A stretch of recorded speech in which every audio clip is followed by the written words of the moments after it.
I believe we got to chapter 39. Is that correct? Ready to go into the segment dealing with Joseph and his encounter with the wife of a man named Potiphar. Well, Joseph was brought down to Egypt, and Potiphar, an officer of Pharaoh, captain of the guard, an Egyptian, bought him from the hands of the Ishmaelites who had brought him down there. And the Lord was with him. He was a prosperous man. He was in the house of his master, the Egyptian. His master, when he saw that the Lord was with him and that the Lord made all he did to prosper in his hand, and so he found grace in his sight and served him, and he made him overseer over the whole house. Everything he had, in fact, he put in his hand. It's rather remarkable. This man Joseph, what God had given him, the power that he had given him, must have been have created such a charisma about him that people just naturally trusted him. Potiphar seemed willing to trust him with everything, and if he hadn't come afoul of Potiphar's wife, everything might have been quite different. However, one wonders really when you understand the statement, I think it was Paul who made, that known unto God are all his works from the beginning. And you really wonder just how far down the line of all the events that took place, the hand of God was at work deliberately in choosing and planning the things that are going to take place, because God knew that a time of famine was to come upon Egypt. And in actual fact, the whole famine, the whole segment of 7 good years and 7 lean years that was to come upon Egypt, may very well have been a part of the plan of God, not a part of the normal cycle of human history. Because you hardly know where to begin in discussing the whole chain of events of which this little incident with Potiphar's wife is a part. You have to go all the way down to the time when Israel is brought out of the land of Egypt after their 400 some odd years of slavery down there, and the realization that it seems to have been God's intent to use Egypt as a sort of a birthplace for the nation of Israel as a nation of power. Because when they went down there were only some 70 of them, and they came out a great nation with millions of people. The whole period of time of Israel's sojourning in Egypt seems to have also been to have allowed what God calls the iniquity of the Amorites to come to fruition. The preparation of the land, the preparation of a people. There's a whole pattern at work here. And so it was necessary that Jacob and his sons and his family and their servants and their cattle all be brought into Egypt as a part of the plan that God was working out. It was necessary, therefore, also, apparently, that Joseph go ahead of them to preserve life against the famine, perhaps, but also possibly to prepare the way for the development of Israel into a great nation and for them to endure the slavery that they were going to endure, because that slavery itself became a type of the bondage of sin, and their freedom from slavery in Egypt, a type of the deliverance of the Messiah. And since God knew all his works from the beginning, and since it was his intent that Christ should die for the sins of all mankind, from before the foundation of the world, this was his intent, had Israel's captivity even been foreseen, planned for, and prepared for prior to this time. And we have to realize again that unless Joseph had been in some way in the prison to be brought into contact with Pharaoh's baker and butler, in order that his proclivity for dreams would be made known to Pharaoh so that he would come into Pharaoh's attention and then be put over all of Pharaoh's responsibilities in Egypt, and the preparation for the famine, things would have been totally different. So you come all the way down to this incident that we're reading about here in the 39th chapter of Genesis, and you wonder just how much did God have to do with this? I mean, surely God would not have put into the mind of a woman to go after a man in the way that Potiphar's wife went after Joseph. That was a sin. God would not have motivated that. Where does God intervene in the affairs of men where their free moral agency is concerned? We do know that all men have freedom of choice, but we also know that God intervenes from time to time in that freedom of choice in order to accomplish certain things. I think it is safe to say that God would not intervene in a matter of moral decisions. In other words, he would not cause somebody to make an immoral decision in order to bring about his plan. However, when you have a slave on the block and you have an Ishmaelite traders who are bringing him down into Egypt, the timing of their arrival for the time that Joseph was to be sold, the timing of their arrival in Egypt, their encounter with a man named Potiphar who may have turned left or turned right at a street corner and run into these gentlemen who wanted to sell a slave. These things are all within the proclivity of the Holy Spirit and the plan of God, as God brought Joseph into this man's household without any doubt for a purpose, and may have deliberately have put Joseph in the way of an adulterous woman. Now that's really thought-provoking if you consider all the ramifications of this whole thing, of how well God knew Joseph, of his own depth of conversion, but to realize also that whenever you arrange things with a mind to this whole sequence of events, a whole chain of events that involves cosmic significance, not merely just a few things that are going on in a short period of time, that you're actually going to put a man right in the way of a temptation to commit sin. You might think sometime about that if you ever find yourself in the way or coming across a temptation of one sort or another, to realize how many different ways and how many different reasons there might be for tests that come our way. This was a major test for Joseph when this happened. It would have probably been far easier for him to have given in than it was for him to have resisted in this circumstance, and yet his resistance was a very important part of God's plan for him, and of his plan not only for him but for his own children, his father, his brothers, and a whole generation of people that were to follow. So we read in verse 5, "It came to pass from the time that he had made him overseer in his house over all that he had, that the Lord blessed the Egyptian's house for Joseph's sake, and the blessing of the Lord was upon all that he had in the house and in the field." And it does appear, too, that the unrighteous can often be blessed by the presence of a righteous person.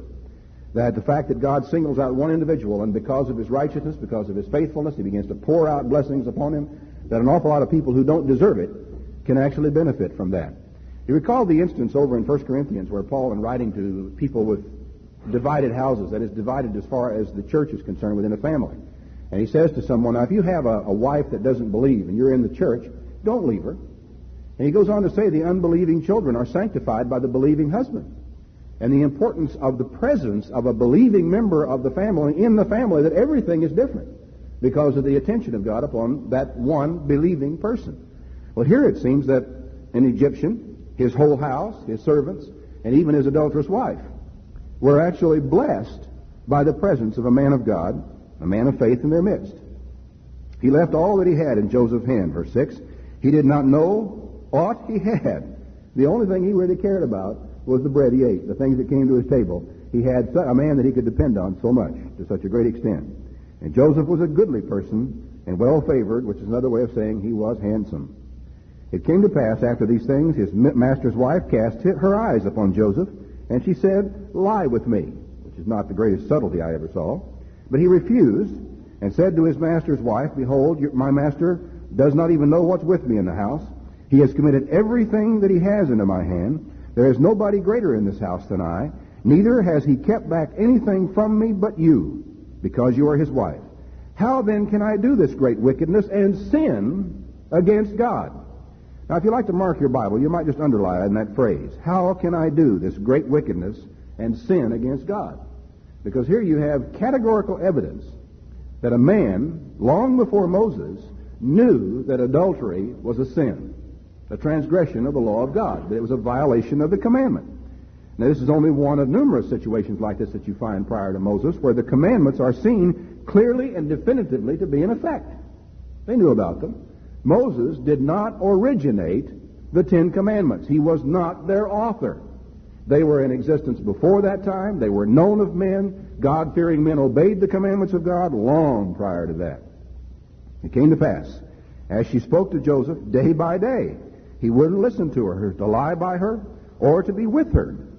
And it came to pass about this time that Joseph went into the house to do his business, and there were none of the men of the house that were there within. And she probably arranged it. And she caught him by his garment, saying, lie with me. And he left his garment in her hand and fled, and got him out. Not particularly dignified, and maybe not even particularly smart to leave his garment there, although he may have had no choice, but he just couldn't trust himself to stay, or anybody, or her, perhaps more than himself, to stay in that house. It came to pass when she saw that he had left his garment in her hand and was fled forth, she called unto the men of her house and spoke to them, saying, see, he has brought in a Hebrew unto us to mock us. He came in to me to lie with me, and I cried with a loud voice. Liar. It came to pass, when he heard that I lifted up my voice and cried, that he left his garment with me and fled and got him out.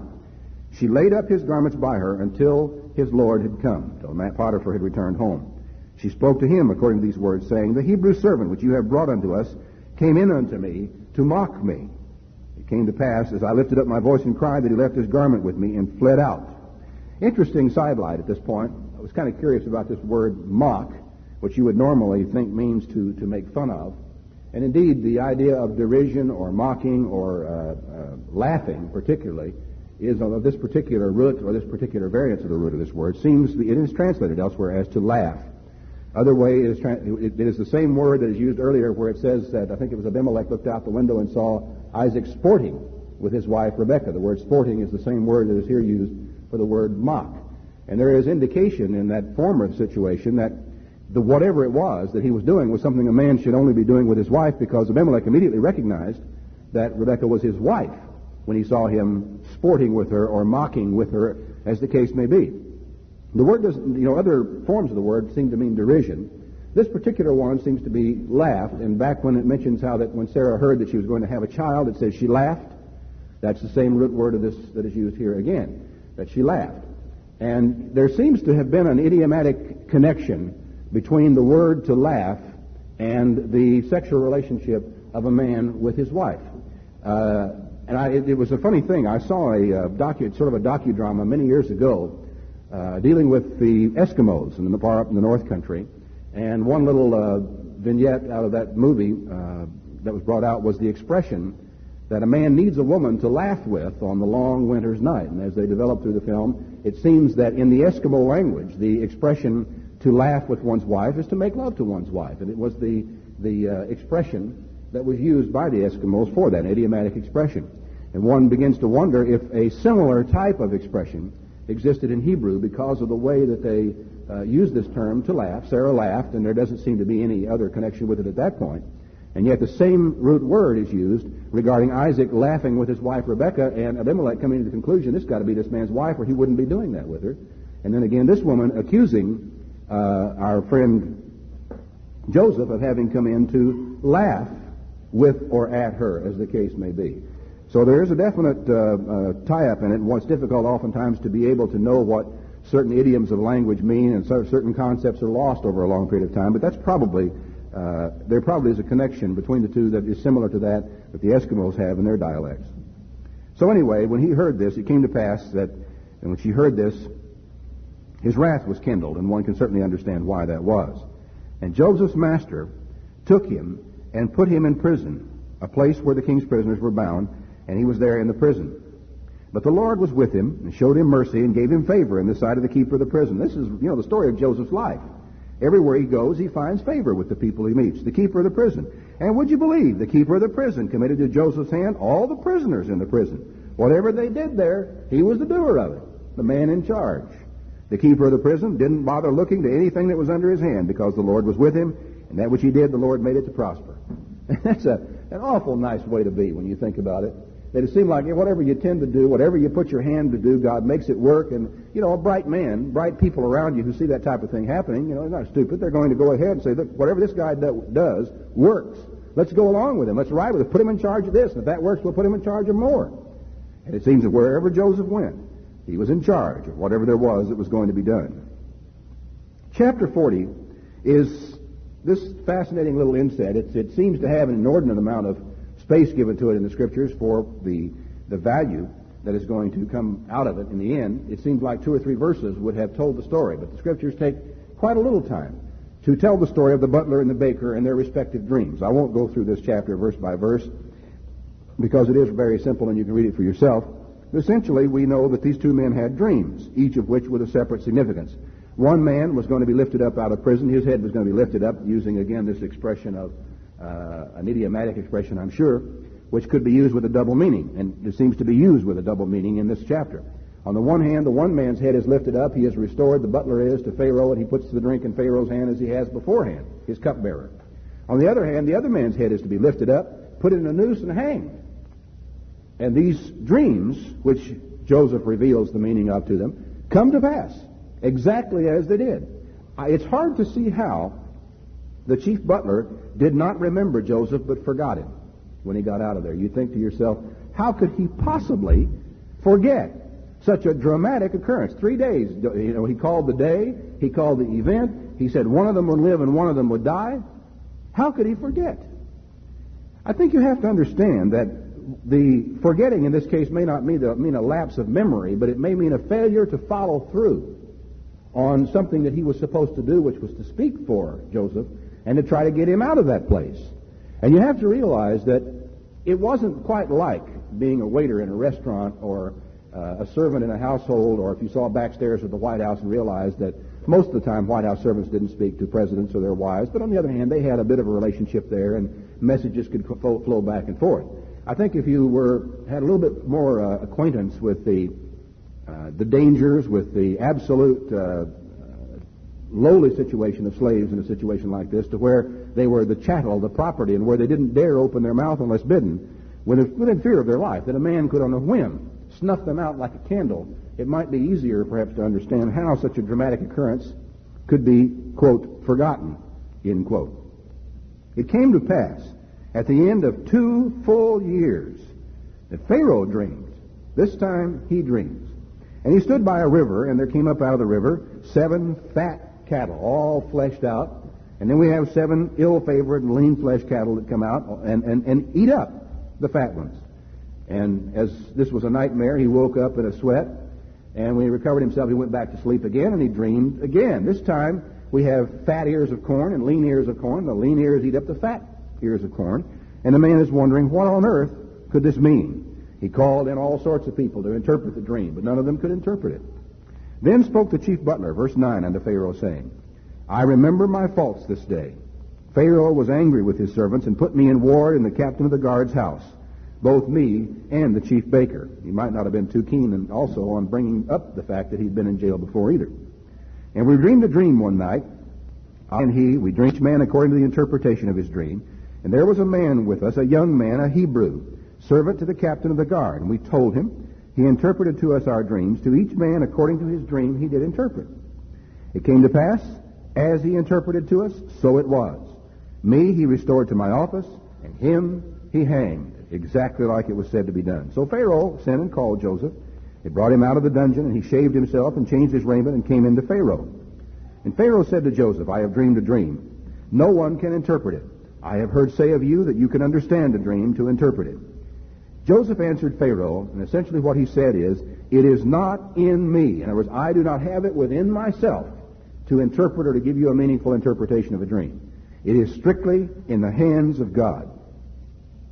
So Pharaoh said to Joseph, in my dream I stood upon the bank of the river, and he explains the dreams to him. And Joseph said, in verse 25, the dream of Pharaoh is one. In other words, there were 2 dreams there, but what he is saying is there was only one purpose in these 2 dreams, not 2 different events. God has shown Pharaoh what he is about to do. The 7 good kine are 7 years, and the 7 good ears are 7 years. The dream is one. The 7 thin and ill-favored kine that came up after them are 7 years. The 7 empty ears, blasted with the east wind, shall be 7 years of famine. This is the thing that I have spoken unto Pharaoh. What God is about to do, he shows to Pharaoh. We're going to have 7 years of great plenty throughout the land of Egypt. There shall arise after them 7 years of famine, and all the plenty shall be forgotten in the land of Egypt, and the famine shall consume the land. Can you imagine how much a warning like that is worth? When you think in terms of the good years and all the good times and your tendency to go ahead and spend and consume and eat up whatever it is that you're getting during that period of time, without the realization that there's going to come a time that if you had only been warned and you could have preserved aside enough to get you through those bad years, it could mean a difference between life and death. And so he said that there shall arise after them, verse 30, 7 years of famine. All the plenty will be forgotten. The famine will consume the land. The plenty shall not be known in the land by reason of the famine following. In other words, nobody will even remember the good years. Everything will be devastated. For that the dream was doubled unto Pharaoh twice, it is because the thing is established by God, and God will shortly bring it to pass. The symbolism, why twice? Because it's quick. It's on the way. The intensity of it is there, is intensified. Now therefore let Pharaoh look out a man discreet and wise, and set him over the land of Egypt. Let Pharaoh do this, and let him appoint officers over the land, and take up the 5th part of the land of Egypt in the 7 plenteous years. Now that's kind of interesting in a way, because you'd think, well, we're going to have 7 good years and 7 bad years. Maybe what we should do is save half in the 7 good years. And yet the chances, there's no indication those 7 years of good years were going to be that good. And I kind of wonder whether you could ever get people to be that abstemious in such good times to ever believe what was coming. But whatever the case may be, he advocated taking up 20%. And of course, even during the bad years, there are indications in the context that they were not without crops at all. It's just that it was lean, they were bad, and the increase was not there and that they would, while they would not go down immediately, there would be a slow erosion, even at the rate of using up the 20% that they had saved in the good years. Knowing the habits of people, they tend to say, well, things will be better next year, things will be better next year, and they'll tend to eat up more in the early years, and then they'll lean out as they get down toward the back part of it. But anyway, the thing was good, verse 37, in the eyes of Pharaoh and all of his servants. And so he made Joseph the most powerful man in Egypt. Incredible. In jail one day, and the most powerful man in Egypt the next day, implementing this whole program of the 20% take off of everything that everybody had in the land, and being able to enforce it and make it stick. So he gathered corn, verse 49, like the sand of the sea, very much till he left numbering, for it was without number. And unto Joseph were born 2 sons before the years of famine came, which Asenath, the daughter of Potiphar, priest of On, bare unto him. Because not only did he get out of prison, he got a wife as well. Yes, sir, question. Well, in the first place, it wasn't the same man that threw him in prison. It's a different man. This was Potiphar. It was not Pharaoh that threw him in prison. And Pharaoh had never seen Joseph before in his life, never heard of it. Secondly, though, the question is just as valid. In other words, here's a jailbird, and a man stuck off in prison. He's a Hebrew, and somebody says he's going to interpret the dream, and he comes up and gives you an interpretation. Why does he believe it? Is that what you're asking? It is indeed remarkable. Yes, Leo? Well, I don't know about that, but Potiphar is not even a factor in the story after this at all. This is Pharaoh, not Potiphar, who brings him out of jail and puts him, over all the land. Potiphar is, stuck off over here. Well, in the first place, I would say that this dream was probably not your ordinary garden variety nightmare, because I would say that your normal dream that you endure and wake up sweating in the middle of the night over somebody come along and interpret to you, you'd just say, no, I'm sorry, it was pickles and ice cream. It had nothing to do with anything. I would have to conclude that there was an intensity about this dream that was a lot more than just any technicolor or kinescopic, stereophonic sound type of dream would bring along to you. I'm sure that it was a terribly intense experience. There was no doubt in Pharaoh's mind that this was an important dream, that it had something to do with something far greater than just merely, some nightmare or uncomfortable sleep. So that consequently he felt that there definitely would be interpretation. Now, in another situation, a man is asked a different place to give a dream, and the ruler isn't about taking any nonsense. He says, oh, no way that I'm going to tell you what my dream was. You've got to tell me what the dream was and interpret it, because if you can tell me what it was, I'll know your interpretation is valid. Now, this isn't done in this particular case. But you've got to conclude that there must have been some element that perhaps is not explained to us here that really drove this thing home to Pharaoh, that he somehow was aware of the fact that this man's interpretation of his dream was significant. And then on the other hand, you might think, on the other side, what's he got to lose by the implementation of it? What did you have to lose by saving up and storing 20% of your grain crop for the next 7 years? So he really didn't have a great deal to lose in that regard. It is possible, too, that it might well be known that this man Joseph, his reputation probably was not unheard of prior to this time either, because Potiphar was no small person. There's no person of no mean stance in Egypt. And the idea of this man who had been so powerful, so effective, and so in all of his dealings for Potiphar, it might very well have been palace gossip about everything that went on when he was thrown in prison, but nobody cared enough to pursue justice. Justice wasn't that important for a slave from outside the country. So, there are who knows how many factors there are, not the least of which, though, is the actual overriding influence of the Holy Spirit, which can reach in and change people's minds and make them trusting when they otherwise might not be.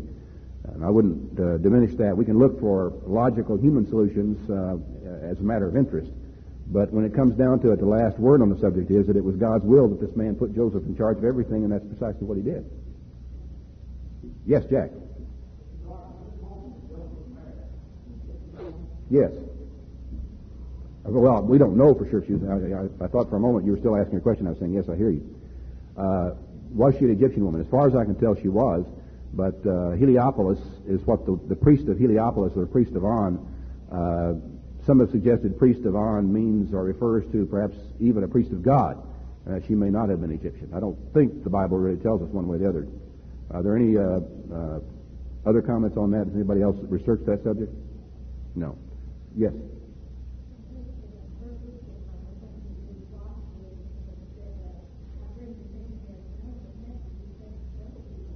Yes. Oh, he tried for the interpretation from several other people. What's interesting is that nobody else offered him one. Normally, in any group of people, or a group, especially seers or soothsayers or what have you, some fool is going to offer some kind of interpretation of a dream that comes along. It'd be interesting if you've ever had a dream. If you ever have one that's interesting enough, you might try a dozen people and ask them, to interpret the dream. See if you can get some. Especially if you find somebody that's a little bit mystical, you're almost certain to get some kind of an indication of what that dream might mean. Some psychologists might tell you it's sort of suppressed this, that, or the other thing. Anyway, where were we? Any other questions before we continue? All right. So, Joseph was 30 years old when he stood before Pharaoh, and he began to take care of the things that were given. He had two sons named Manasseh and Ephraim, who were born at this time. It's interesting. I don't know why it is. Perhaps you haven't experienced this, but I have always had a tendency to think in terms of Ephraim as being the older and Manasseh as being the younger of these two boys, but it was not that way. Manasseh was the older and Ephraim was the younger. That's because of our identification of England with Ephraim, and the United States is Manasseh, and England is an older nation, so you tend to think, well, Ephraim must have been the older of the two, but he wasn't. He was the younger. Their names Manasseh meant forgetting, which seems to have been characteristic of Manasseh down through the years, and Ephraim meant fruitful. So, the 7 years of plenteousness that was in the end of Egypt, verse 53, were ended. And the 7 years of dearth began to come, just like Joseph had said. It was all lands, but the land of Egypt, there they had bread. It was all over the place. The famine was up into Canaan. It was down in Ethiopia, doubtless. But in Egypt, there was food. They had it. And why did they have it? Because Joseph was there and had interpreted Pharaoh's dream and been authorized to lay up the food to preserve these people alive. And so, when all the land of Egypt was famished, the people cried to Pharaoh for bread. And Pharaoh said to the Egyptians, "Go unto Joseph. What he says to you, do." So the famine was over all the face of the earth. And Joseph opened all the storehouses and sold to the Egyptians. And the famine waxed sore in the land of Egypt. And all countries came into Egypt to Joseph to buy corn, for the famine was sore in all lands. Now, section where our friend Jacob, seeing that there is no more corn where he is, and there is corn in Egypt, decides to send his sons down to Egypt to buy bread. There are a number of places along in here where you can see the elderly man who is a little bit afraid, who probably is suffering from a little bit of senile paranoia, who's very much afraid he's going to lose Benjamin, and he's the joy of his eyes. He's going to hang on to him at all costs. And he is sending his sons down to Egypt to buy corn. He just didn't want mischief to befall Benjamin. In verse 5, the sons of Israel came to buy corn among those that came, for the famine was in the land of Canaan. Joseph was the governor over the land, and he it was that sold to all the people of the land. And Joseph's brethren came and bowed before him with their faces to the earth. Can you imagine how Joseph must have felt at that moment of time? I don't know how I would try to portray this if I were putting together a movie about this. It would be absolutely one of the most fascinating little segments of human history to try to write a screenplay and put into a movie. But without expecting them, with no idea that they were coming, without any awareness, and to suddenly see these boys there and to realize who they were, what it must have meant to Joseph. He made himself strange to them and spoke roughly to them, and he spoke to them through an interpreter. He did not even let them know at this moment in time that he even spoke their language. He spoke Egyptian, he had an interpreter there to speak to them, and they went back and forth this way without even knowing who they were. Naturally, at that moment of time when they bowed down before him, he had to remember those dreams of the grain, sheaves of grain kneeling down or bowing down to his sheaf, and the vision of the sun and the moon and the stars that he had. And he said to them, "You're spies. You see the nakedness of the land you are come." And so he begins to play a game with them that you have to sympathize with him. You really do. You can absolutely realize it. I mean, he didn't have to do it this way. He could have fallen on their neck and kissed them and said, "Look, I'm Joseph, all is forgiven." They could have shortened this whole story up enormously. But you have to realize what it must have meant to Joseph. He really did have his day coming, and he decided to enjoy it just a little bit, and seems to have not minded in the least putting a little bit of discomfiture upon his brothers in the process. "You're spies." And that must have been terrifying them to hear that, because in that kind of a situation, their lives could have been hanging in the balance. And they said to him, "No, my lord, we've come to buy food. We are all one man's sons. We are true men. Your servants are no spies." He said to them, "No, but to see the nakedness of the land you are come." They said, "Your servants are 12 brethren, the sons of one man, the land of Canaan. The youngest is this day with our father, and one is not." Kind of interesting. They didn't say he was dead. They just said he is not. And Joseph probably said to himself, "He is too." And Joseph said unto them, "That is it, that I spoke unto you, you're spies. I'll tell you how we're going to prove whether you are or not. Here, by the life of Pharaoh, you are not to go forth hence unless your youngest brother comes here. Send one of you, let him fetch your brother, and you shall be kept in prison, that your words may be proved, if there's any truth in you. Or else, by the life of Pharaoh, surely you are spies. He didn't seem to bother him at all to swear by the life of Pharaoh about something he knew to be false. He put them all together. He didn't say by the life of God or by God. He said by the life of Pharaoh. He put them all together in ward 3 days. Joseph said to them, the third day, this do and live, for I fear God. If you be true men, let one of your brethren be bound in the house of your prison. You go and carry corn for the famine to your houses. Bring the youngest brother unto me. And so he sent them on their way. But to have a little bit more fun, and also, of course, to be generous to his family and to his father and his brothers, he put their money all back in the mouth of each man's sack as they returned back.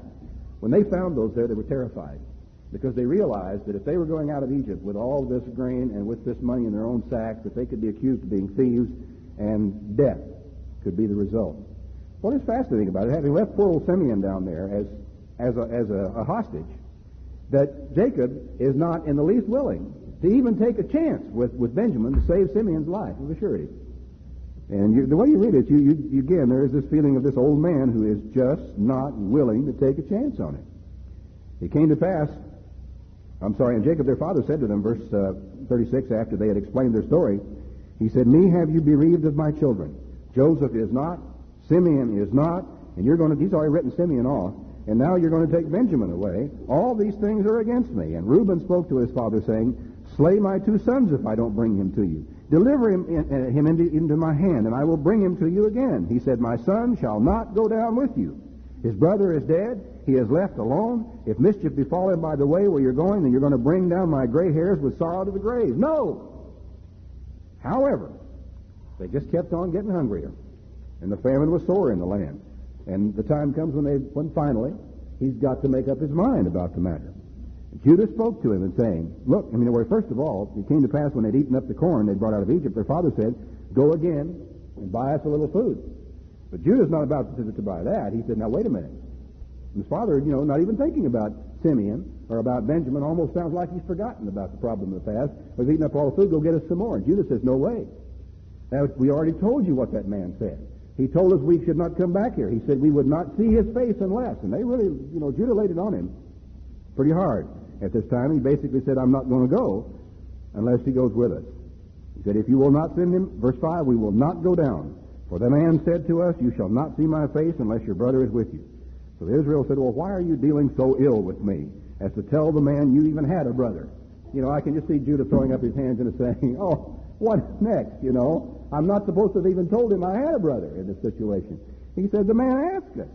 Of course, nobody at that point in time had any way of knowing the fact that Joseph knew they had a brother, deliberately asked, and there was no way they ever could have avoided his question to let him know anything. But it's what's really kind of fascinating is the slight irrationality of Jacob in this situation. You can understand it, I think, probably, but nevertheless it is interesting. Anyway, Judah justifies it by saying, look, the man asked us. We did not have any way to get out of this at all. In fact, Judah goes on to say, if we'll take him, I'll be surety of him. Of my hand shall you require him if I bring him not to you. And I've got to set him before you, and then let me bear the blame forever. Because really, if we hadn't lingered this long by now, we could have gone there and been back twice, is what he is saying.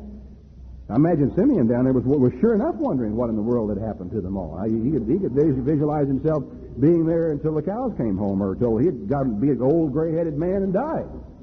Where is everybody? And I imagine there was a certain amount of guilt on everybody's part during all this period of time, wondering about Simeon. What are we to do about him? Well, anyway, their father finally said, well, if you've got to go, then do this. Take of the best fruits of the land in your vessels, which couldn't have been very good. There was a famine up there. And carry down to the man of present a little balm and a little honey and spices and myrrh and nuts and almonds. And take double money in your hand, the money that was brought again in the mouth of your sacks. You take that back with you, because it might have been an oversight. Take your brother and arise and go to the man. And God Almighty give you mercy before the man, that he may send away your other brother and Benjamin. If I am bereaved of my children, I am bereaved. So they took that present. They took double money in their hand. And Benjamin, they rose up and went down to Egypt and stood before Joseph. And when he saw Benjamin, he said to the ruler of the house, bring these men home and slay and make ready, for these men shall dine with me at noon. They did as he said. They brought them there, and they were scared because they'd been brought to his house. They thought, this does not bode well for us. They came near to the steward of Joseph's house, verse 19, and communed with him at the door. Sir, listen, we came down the first time to buy food, And you can hear them making this explanation about how they got back with the money in the sack. They were really worried about it. In fact, I think they were probably sweating bullets at this time. Other money have we brought down, he says, in our sacks to buy food. We cannot tell how that money got back into our sacks. He said, fear not, your God, the God of your father, has given you treasure in your sacks. I had your money, and he brought Simeon out unto them and gave him back. And I can imagine their heads were swimming about this time, wondering, what on earth is this all about? So the man brought the men into Joseph's house, verse 24, gave them water, they washed their feet, he gave their asses provender. They must have felt a little better about that time. They made ready the present against Joseph came at noon, for they heard that they should eat bread there. And their present must have been pitiful by comparison with, the price and the steaks and everything that was going on, but they had it. And Joseph came home. They brought him the present that was in their hand of the house and bowed themselves to him to the earth. And he asked them of their welfare. He said, is your father well, the old man of whom you spoke? Is he yet alive? And they answered, your servant our father is in good health. He is yet alive. And they bowed down their heads and made obeisance. And he lifted up his eyes and saw his brother Benjamin, his mother's son, and said, is this your younger brother of whom you spoke unto me? And he said, God be gracious to you, my son. And Joseph made haste, for his bowels did yearn upon his brother, and he sought a place to weep, and entered into his chamber and wept there. So, it's a moving story to realize of all the time that had passed. And, of course, these boys, even though they were half-brothers, there doesn't seem to have been the feeling across the line of the different mothers that there were for those that were born of the same mother. That's probably understandable, although one wonders why it was quite so easy to leave Simeon down in Egypt under this situation. But nevertheless, he washed his face afterward and went out and refrained himself and set on bread, and they had a giant feast. And as he says, he sent 5 times as much food around to Benjamin's table place as it did any of the rest of them. Must have also been at least of some interest to them, as they noticed that without anybody knowing really much about them at all, they were all set in order as to their age. Interesting. And they had to wonder how in the world this person could do this. Later on, Joseph will tell them, don't you know that a man like I am can surely divine this sort of thing? Well, we'll stop right there. Are there any questions? And last for a minute or two here before we break? No questions. All righty. We'll take a break now and be back on the hour for the sermon.